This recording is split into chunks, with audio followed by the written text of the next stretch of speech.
The overall goal of this procedure is to isolate the total RNA of Pseudomonas aeruginosa recovered from murine cecums. This is accomplished by first harvesting the cecal luminal contents. Next, the bacterial RNA is isolated. Then, DNase treatment and RNA cleanup are performed. Finally, the RNA is quantified, and the purity of the isolate is checked by bioanalyzer and spectrophotometric analysis. Ultimately, bacterial RNA of sufficient quality and quantity can be obtained for subsequent experimental evaluation, such as by qPCR analysis, transcription profiling, or RNA sequence experiments. The main advantage of this technique over existing methods like triazole extraction is that this method incorporates multiple lysis steps and extremely rigorous acid phenol-chloroform extraction steps to ensure high-quality RNA. Visual demonstration of this method is critical, as the lysis and extraction steps are difficult to learn, because written protocols omit small details that are critical for success. Demonstrating the procedure will be Eduardo Lopez Medina, a postdoctoral fellow, and Megan Neubauer, the lab manager, both from my laboratory.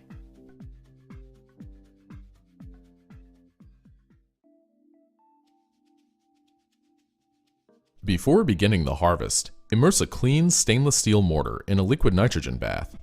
Then, after euthanizing a Pseudomonas aeruginosa colonized 6 to 8 week old C3H-HEN mouse, place the animal in a supine position on a styrofoam board and shower the abdomen with 95% ethanol. Next, make a midline longitudinal incision through the skin from the sternum to the perineum. Then draw back the skin and peritoneum and expose the abdominal cavity.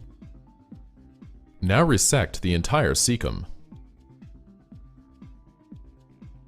Using forceps, hold the cecum over the stainless steel mortar and then snip both ends of the cecum with dissection scissors. Fill a P1000 pipette tip with 1 milliliter of cecal flushate buffer and then insert the tip into the proximal end of the cecum. Flush the cecal flushate buffer and the cecal luminal contents into the stainless steel mortar. Now grind the cecal flushate contents with a sterile pestle. Then pour ethanol into a container of dry ice and place a 50 milliliter polypropylene conical tube into the dry ice ethanol bath. Transfer the ground, frozen cecal luminal contents into the conical tube and store the tube at -80 degrees Celsius.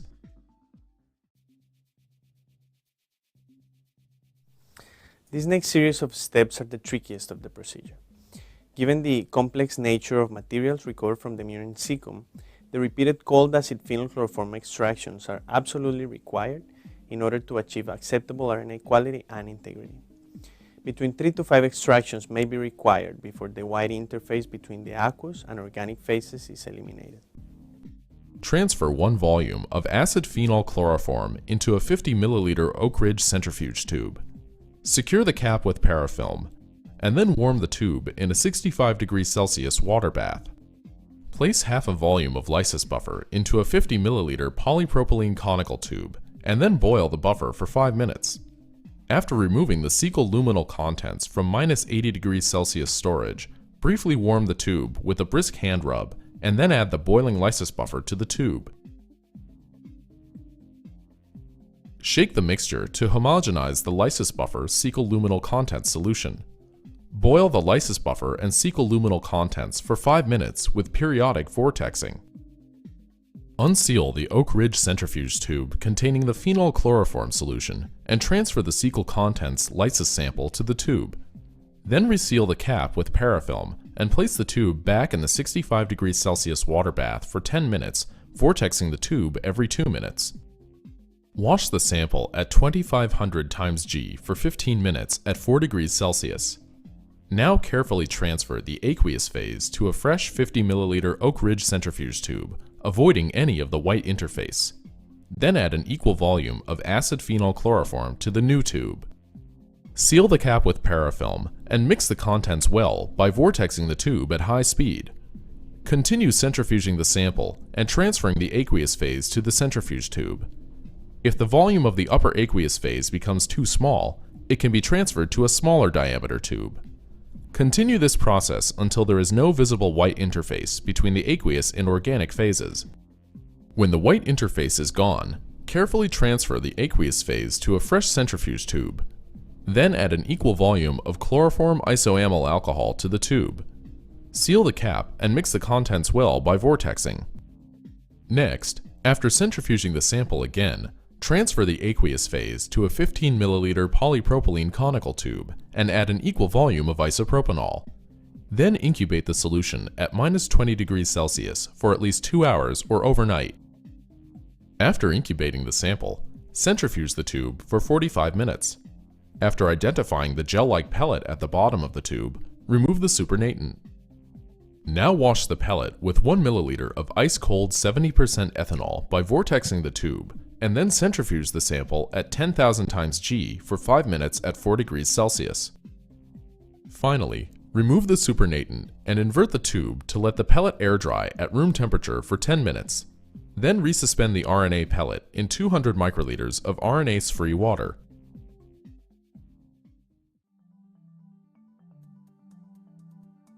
First, add 20 microliters of 10x turbo-DNase buffer and 2 microliters turbo-DNase to the microfuge tube and mix the solution gently.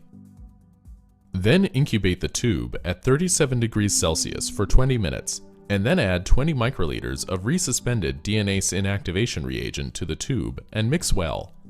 Now incubate the tube for 5 more minutes at room temperature with occasional mixing. Next, spin down the pellet in a microcentrifuge at 10,000 times G for 1.5 minutes, and then transfer the supernatant to a new microfuge tube. Add 1 volume of cold acid phenol-chloroform to the pellet, and then mix the solution thoroughly by vortexing for 1 minute. After centrifuging the solution for 2 minutes at 12,500 times G, transfer the aqueous phase to a new tube and add 1 volume of chloroform isoamyl alcohol. Then mix the solution by vortexing. After centrifuging the solution again under the same conditions, transfer the aqueous phase to a new microfuge tube. Then add 0.1 volume of 3 molar sodium acetate and 2.5 volumes of ice-cold 100% ethanol.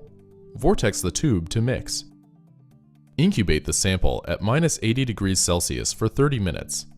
Then, after centrifuging at 12,000 times G for 30 minutes at 4 degrees Celsius, remove the supernatant.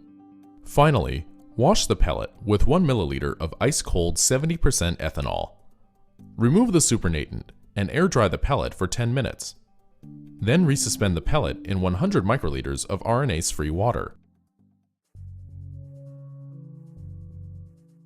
The Agilent Bioanalyzer is a microfluidics-based platform for sizing, quantification, and quality control of DNA, RNA, proteins, and cells, and utilizes an RNA integrity metric known as RNA integrity number, or RIN. RNA extracted with this protocol produces 260 to 280 ratios ranging from 1.7 to 2.0, and RIN values greater than or equal to 7.0.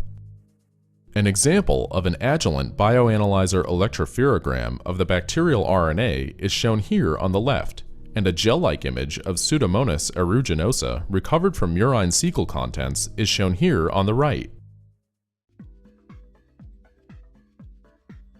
Following this procedure, other methods like quantitative PCR or RNA sequencing can be performed in order to answer additional questions like refined gene expression profiling.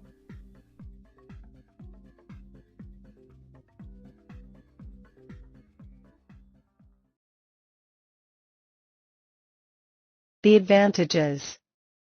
The RNA extraction method described here allows for recovery of sufficient quantities of high-quality Pseudomonas aeruginosa total RNA harvested from the murine GI tract. This method is not restricted to P. aeruginosa and can potentially be applied to other bacteria. This murine model of Pseudomonas aeruginosa gastrointestinal colonization and dissemination attempts to emulate the pathogenesis of P. aeruginosa bacteremia in cancer and stem cell transplant patients. This protocol can easily be adapted to other murine models that study other aspects of microbial pathogenesis in the GI tract, i.e. commensal flora interactions, bacterial effects on inflammatory bowel disease, etc. Take into consideration. Given the complex nature of materials recovered from the murine cecum, the repeated cold acid phenol/chloroform extractions, step 3.7 to 3.9, are absolutely required in order to achieve acceptable RNA quality and integrity for further downstream reactions. Between 3 to 5 cold acid phenol/chloroform extractions may be required before the white interface between the aqueous and organic phases is eliminated. Finally, the combination of both the DNase treatment, step 4, and RNase cleanup protocol, step 5, are essential for removing contaminating DNA and small non-mRNA, 5s and tRNA. Thank you for watching. Subscribe if it is useful.